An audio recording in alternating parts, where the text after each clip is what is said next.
تاسې د اجي خیبر پښتونخوا راوغواړئ تپوس دې وکئ چې دا پولیس اهلکار شهیدان کیږي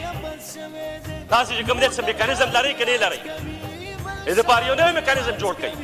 دا را روان مخکې چې کوم پولیو کمپین کیږي ډېر ضروري دی دا د ملیټري فورسز وکړي که نه چې کله سینسس کیږي نو په سینسس کې خو چې کوم دی خامخا ملیټري فورسز برخه اخلي خو چې کله پولیو کمپین کیږي نو پولیو کمپین بیا په پولیس اهلکارو په لیویز اهلکارو باندې کوي نو دا چې قبایلي اضلاع کې مسلسل بدامني ده مسلسل د دهشتګردۍ واقعات کیږي یو د جنگ ماحول جوړ دی نو دغه جنگ ته به موږ پولیس ورارته وکړو دغه جنگ ته به موږ ملیټري فورسز ورارته نو په کار دا ده چې دا کمپین ملیټري فورسز بیا وکړي او دې پولیس ورکرز ته دې پروټیکشن ورکړي د دې په مد کې خو چې کوم دی بلا بجټ راځي هغه بجټ کم طرف ته ځي نن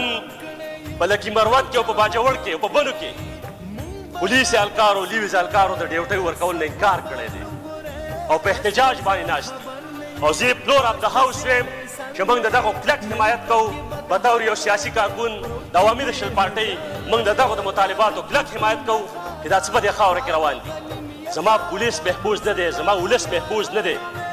په کار دا ده چې په دې باندې نن دلته ډیبیټ وشي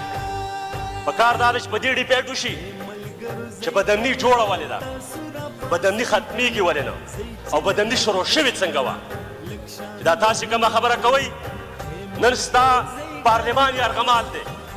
د دې صوبایي اسمبلۍ حیثیت ختم شوی دی د پارلمان چې دغه پوزیشن دی چې موږ وایو چې ربر سټمپ ته جوړ شوی دی که دا صوبایي اسمبلي ده او که دشتل اسمبلي ده ټول اختیارات د سټیبلشمنټ سره ورسره دي زما داخله او خارجه پالیسي دا د پارلمان تابع پکار ده دا به پارلمان جوړوي